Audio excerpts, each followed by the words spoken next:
न्यूट्रोफिलिया, number of neutrophils का increase होना न्यूट्रोफिलिया होता है। वो किस में होता है?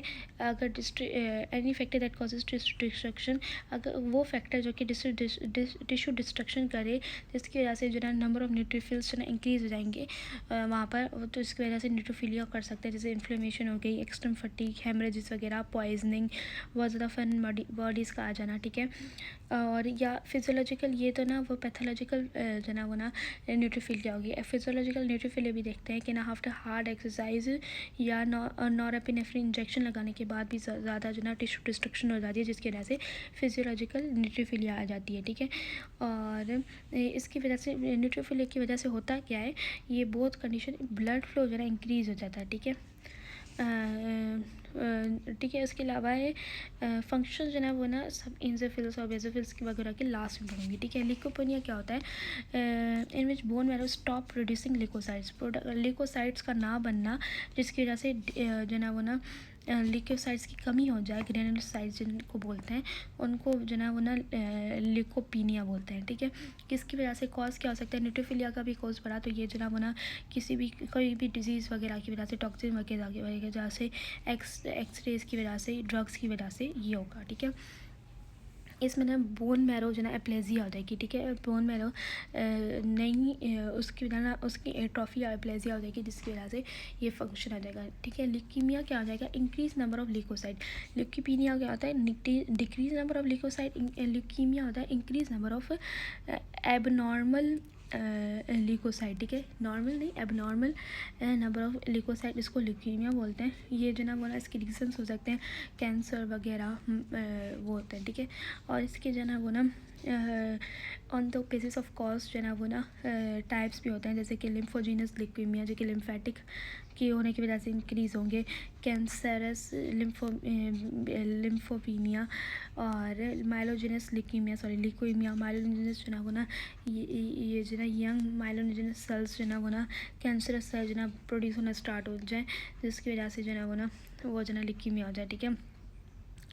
वो न्यूट्रोफिल, ठीक है, ये हो जाएगा। इसके कॉजेज़ के बेस पे उसके टाइप्स हैं, ठीक है। अब जो ना ल्यूकीमिया का इफेक्ट क्या होगा, ठीक है। इफेक्ट ऑफ ल्यूकेमिया क्या हो जाएगा कि ना ये ना दूसरे जो ना सेल्स का जो ना वो ना फंक्शन, वो जो ना वो ना मेटाबॉलिक सब्सटेंस खाना स्टार्ट हो जाएगा, तो उसमें कमी आ जाएगी, ठीक है। और ये जो ना वो ना मेटास्टेसिस कर देगी, और ये जो ना वो ना ल्यूकेमिक पेशेंट जो ना वो ना प्रोन टू इन्फेक्शंस हो जाएंगे, ठीक है।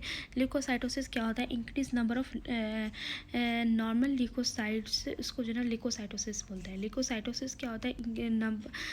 नंबर ऑफ नॉर्मल ल्यूकोसाइट का इंक्रीज होना, ल्यूकोमिया का एबनॉर्मल नंबर ऑफ ल्यूकोसाइट का इंक्रीज होना, ल्यूकोपीनिया ल्यूकोसाइट का डिक्रीज होना, ठीक है। अब आ जाती है इम्यूनिटी, एलर्जी। इम्यूनिटी होती क्या है? इम्यूनिटी यही ability to body to resist any change वगैरह जो मैंने बताई थी, ठीक है। इम्यूनिटी को क्लासीफाई इनेट और अक्वायर्ड इम्यूनिटी भी करते हैं। इनेट इम्यूनिटी में क्या क्या होता है, ठीक है। अक्वायर्ड इम्यूनिटी में फर्दर डो में डिवाइड करते हैं, एक्टिव और पैसिव और ह्यूमरल और सेल मेडिएटेड, ठीक है। और फिर इसके बाद एंटीजन क्या होता है कि ना वो सब्सटेंस, वो जो ना प्रोटीन या वो मॉलिक्यूल जिसके बाद जो ना एंटीजन रिस्पॉन्स प्रोड्यूस करने का ताकत हो, ठीक है, वो ना एंटीजन होती है, ठीक है। एपिटम वो जो ना series of repetitive sequence antigen पे, जो कि मेनली जो ना वो प्रोड्यूस करेगी, ठीक है। ये एंटीबॉडी बाइंडिंग साइड होती है, ठीक है। हैप्टन क्या होता है? हैप्टन जो ना वो ना हैप्टन क्या होता है? हैप्टन जो है ऐसे प्रोटीन्स होते हैं जो कि ना वो ना किसके साथ, एंटीजेनिक प्रोटीन, मतलब जो ना वो ना ये जो ना बड़ी एंटीजन प्रोटीन के साथ जो ना कंबाइन होकर antigenic protein, sorry, hapten protein complex बना देंगे, और वो जो ना क्या करेंगे?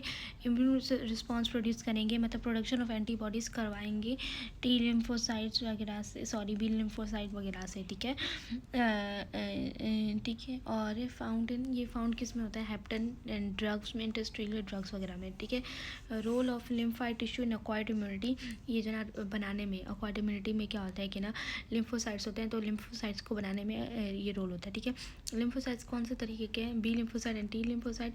बी लिम्फोसाइट को बोलते हैं क्यों है? बिकॉज ये बर्ड्स ये फर्स्ट डिटरमाइन हुआ था in birds in bursa Fabricius, जहाँ पर वो प्री प्रोसेस होते हैं, ठीक है। अब ये जो ना वो ना इनकी प्री प्रोसेसिंग भी, असल में प्री प्रोसेसिंग भी लिम्फोसाइट्स की होती कैसे है कि ना वो ना जो अर्ली लाइफ में जो ना वो ना लिवर में होती है, और जो लेट फीटल लाइफ में और एडल्ट लाइफ में कहाँ पर होती है, बोन मैरो में होती है। ठीक है, अब बी लिम्फोसाइट्स का जो है वो सब कुछ बता दूंगी, लिम्फोब्लास्ट वगैरह होता है, ये सब कुछ बी लिम्फोसाइट बनता है। बी लिम्फोसाइट वहाँ पर जाता है प्री प्रोसेसिंग के लिए, फिर लिम्फ नोड में जाता है, फिर एंटीबॉडीज़ बना देगा। टी लिम्फोसाइट जो कि कौन सी तरीके की इम्यूनिटी प्रोवाइड करेगा और कैसे बनेगा, ये सब कुछ लिख दूँगी। ठीक है, थाइमोपोइटिन ये लिखेंगे। ठीक है, थाइमोपोइटिन क्या है, ये थाइमिक हार्मोन है जो कि थाइमस रिस्पॉन्स वो एक्टिवेट वो जो ना वो ना सीक्रेट करता है। ये क्या करता है, थाइमोपोइटिन ये एक्टिविटी लिम्फोसाइट्स की जो ना वो ना एक्टिविटी को इंक्रीज करता है, उसकी जो ना उनको गैदर भी करता है। ठीक है, specificity of antibodies and sensitise T cells, ये क्या होता है कि हाईली, इनका मतलब क्या होता है कि इनकी स्पेसिफिसिटी क्या होती है कि बहुत ज़्यादा हाईली स्पेसिफिक होते हैं। ये पर्टिकुलर एंटीजन ऑन दे के ही जो ना वो ना एंटीबॉडीज़ तब ही रिलीज़ होती हैं जब पर्टिकुलर एंटीजन होता है। ठीक है, क्लोन लिम्फोसाइट्स ये भी वही है कि ना एक तरीके के एंटीजन के जो रिस्पॉन्स में ये एंटीबॉडी के लिम्फोसाइट्स के क्लोन जो ना वो ना वही क्लोन जो ना वो ना आगे जाएगा जो कि जब इसका एंटीजन आएगा। ठीक है, वैसे तो मिलियंस ऑफ क्लोन्स होंगे। ठीक है, बी और T lymphocytes by activation B and T lymphocyte by macrophages. Macrophages कैसे इनको एक्टिवेट करेंगे, मैक्रोफेजेस सीक्रेट करेंगे इंटरलेकिन 1 जो कि एक्टिवेट करेंगे क्लोन्स ऑफ लिम्फोसाइट्स। और मैक्रोफेजेस जो ना वो ना ये मैक्रोफेज जो ना वो ना वो एंटीजन प्रेजेंटिंग सेल का भी काम करेंगे जो कि एंटीजन्स जो ना वो ना लिम्फोसाइट्स को प्रोवाइड करेंगे। ठीक है, activation of B lymphocyte also by helper T cell. Helper T cell क्या करता है, इंटरलेकिन 2 रिलीज़ करता है जो कि ना बी लिम्फोसाइट को एक्टिवेट करता है। फॉर्मेशन ऑफ एंटीबॉडीज़, एंटीबॉडीज़ कैसे बनेगी, ये जो ना मैंने बताया था, लिम्फोब्लास्ट से प्लाज्मोब्लास्ट वगैरह एंटीबॉडीज़ बनाएगा। और लिम्फोब्लास्ट ना वो ना मेमोरी सेल भी बनेंगी जो कि आगे चलकर अगर जो ना वो ना अगर कोई भी एंटीजन उसका उसके तरीके का आया, वो जल्दी से जो ना वो ना मेमोरी सेल जो ना वो जल्दी से एंटीबॉडीज़ बना देगा। ठीक है, ये जो ना lymphocyte do not form plasma cell, new lymphocyte जल्दी से जो ना वो ना बना देगा। ठीक है, difference between primary response and secondary response क्या होता है, प्राइमरी रिस्पॉन्स मतलब first exposure of antigen, second response second exposure to the same antigen. ठीक है, प्राइमरी रिस्पॉन्स स्लो होता है और उसमें जो ना वो कोई भी एंटीबॉडीज़ वगैरह नहीं बनेगी। सेकेंड रिस्पॉन्स में जो वो ना फास्ट होता है, उसमें बहुत ज़्यादा एंटीबॉडीज़ वगैरह बनी होती हैं। ठीक है, और ये जब ना ये एंटीबॉडीज़ वगैरह मैंने ये बायोकेम में पढ़ाई थी। ठीक है, ठीक है, अब ये जना सब कुछ जना वो ना एक्शन ऑफ एंटीबॉडीज़ क्या होता है, डायरेक्ट होता है और कॉम्प्लीमेंट सिस्टम के थ्रू होता है। ठीक है, डायरेक्ट भी पढ़ा दिया था और कॉम्प्लीमेंट सिस्टम के थ्रू भी पढ़ा दिया था। कॉम्प्लीमेंट सिस्टम में क्या आता है, एक क्लासिकल पाथवे आता है। ठीक है, और एक अल्टरनेट पाथवे आता है। ठीक है, अल्टरनेट पाथवे पढ़ लेती हूँ कि यह क्या होता है। ठीक है, अब ये इसमें क्या है, अल्टरनेट पाथवे में इसमें ना एंटीजन एंटीबॉडी रिएक्शन नहीं होगा, डायरेक्ट जो ना वो C3 जो ना एक्टिव होगा और C3 से आगे जो ना वो इस सेम क्लासिकल पाथवे चलेगा। ठीक है, तो ये अल्टरनेट पाथवे जो ना वो ना एंटीजन एंटीबॉडी रिएक्शन इन्वॉल्व नहीं करेगा। तो ये it is one of first line of defence against invading organism, कि इसको जो ना वो ना जल्दी से ये जो ना वो ना ये जो ना अल्टरनेट पाथवे जो ना वो ना कर लेगा, बिकॉज उसको जो एंटीजन एंटीबॉडी कंबाइन करने की भी ज़रूरत नहीं पड़ेगी, डायरेक्ट C3 जो ना एक्टिव करवाएगा।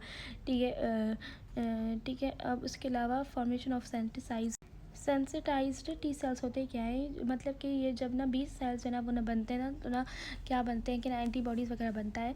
और एंटीबॉडीज़ कैसे फंक्शन करेगा ये हमें पता लग गया, लेकिन तब टी सेल्स क्या बनाते हैं, ये टी सेल्स जो सेंसिटाइज्ड टी सेल्स मतलब एक्टिवेटेड टी सेल्स बना देंगे। ठीक है, अब formation of T lymphocyte memory cell, जब ना ये जो ना वो ना जो ना एंटीजन के रिस्पॉन्स में जो ना वो ना सेम एंटीजन रिस्पॉन्स में ना एक मेमोरी सेल बन जाता है जो कि अब फिर से सेम एंटीजन आएगा ना, तो जल्दी से टी लिम्फोसाइट्स बना देगा ताकि कम टाइम लगेगी। ठीक है, उसमें पहले सेंसिटाइज टी सेल्स जो ना वो ना बनेंगे नहीं, वो डायरेक्ट ही जो ना वो ना जल्दी से टी सेल्स बनते जाएंगे। ठीक है, एंटीजन रिसेप्टर्स इनको छोड़ दो। इसकी बात है एंटीजन प्रेजेंटिंग सेल, कौन कौन से एंटीजन प्रेजेंटिंग सेल्स होते हैं, मैक्रोफेजेस, डेंड्राइट, बी सेल, लेग्रेंस।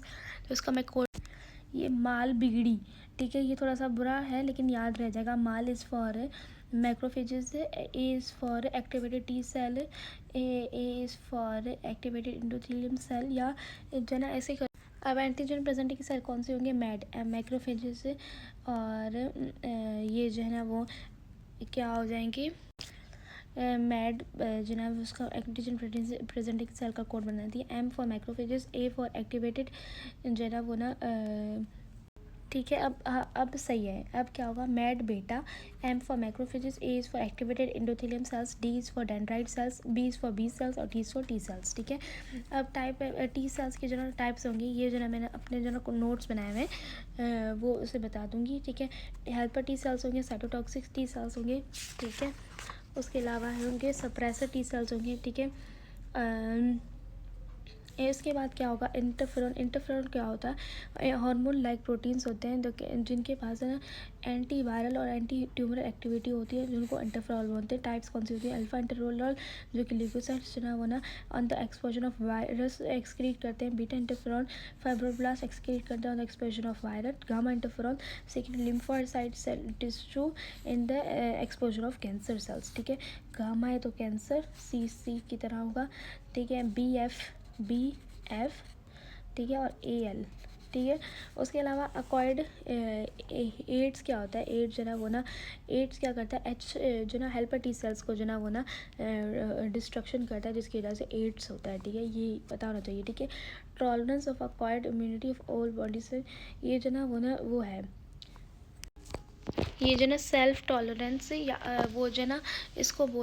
ठीक है। अब क्या पढ़ेंगे? इम्यून टॉलरेंस के बारे में पढ़ेंगे। ये क्या होती है? ये फिनोमेना ऑफ एक्वायर्ड इम्यूनिटी के रिकॉग्नाइज करे अपनी बॉडी टिश्यूज़ को और उनको जो ना वो किल ना करे। ठीक है। अपनी जो ना किल क्यों नहीं करती? बिकॉज वो प्री प्रोसेसिंग से गुजरे होते हैं बी और टी लिम्फोसाइट से। तो ये जो ना वो ना प्री प्रोसेसिंग से गुजरे होंगे। एक्वायर्ड इम्यूनिटी बी और टी लिम्फोसाइट्स की है तो ना, जिसकी वजह से उसमें ना वो पहले जो ना वो ना अपने जो ना सेल से जो ना वो ना एक्सपोज होते हैं, और वो सेल्स जो ना बचते हैं, प्योर टी लिम्फोसाइट वो बचते हैं जो कि अपने सेल्स को नहीं मारेंगे। ठीक है। और ऑटो इम्यूनिटी क्या होती है? ऑटो इम्यूनिटी होती है when acquired immunity begin to destroy body's own tissues. अगर अक्वायर्ड इम्यूनिटी के साथ प्योर टी लिम्फोसाइट अपने जो ना बॉडी टिश्यूज़ को ख़त्म करना स्टार्ट हो जाए, उसको जो ना वो ना फेलियर ऑफ टॉलरेंस मैकेनिज्म की वजह से उसको ऑटो इम्यून बोलते हैं। अब ऑटो इम्यून वैसे भी हमें पता है कि अपने सेल्स को ख़त्म होना शुरू हो गया। माइस्थेनिया ग्रेविस हो गया, रूमेटॉइड फीवर हो गया, ल्यूपस एरिथ्रोमेटोसिस हो गया। ठीक है। वैक्सीनेशन क्या होती है? इंट्रोडक्शन ऑफ अ वैक्सीन क्या होता है? ऐसा चीज़ जो ना वो ना कम एक्टिवेटेड या छोटा सा माइक्रो ऑर्गेनिज्म अपनी बॉडी में इंड्यूस करवाना, जिसकी वजह से क्या होगा कि ना वो ना उसके पास एंटीजन्स मौजूद होंगे लेकिन बहुत ज़्यादा इनएक्टिव मौजूद होंगे। ठीक है। जिसकी वजह से हमारी बॉडी जो ना एंटीबॉडीज़ बनाना स्टार्ट हो जाए, और अगर उसकी जो ना वो ना बहुत ज़्यादा एक्टिव स्टेट में अगर वो जो ना सही वाली, अगर फॉर एग्जाम्पल पोलियो है तो उसकी पोलियोमिलेटस है, उसकी जो ना एंटीजन हमारी बॉडी में आई और सही वाली एंटीजन बॉडी में आई तो उसके अगेंस्ट हमारी एंटीबॉडी बनी होगी तो वो उसको ख़त्म कर सकता है। ठीक है। एलर्जी क्या होता है? Hypersensitive state of acquired immunity to particular allergy. मतलब बहुत ज़्यादा जो ना वो ना रिएक्शन देना, बहुत ज़्यादा रिस्पॉन्स देना एलर्जी होता है। ठीक है। Hypersensitive state. ठीक है। एलर्जन क्या होता है? वो एंटीजन जो कि एलर्जी प्रोड्यूस करे, उसे एलर्जन बोलते हैं। टाइप्स ऑफ एलर्जी क्या होते हैं? Delayed reaction.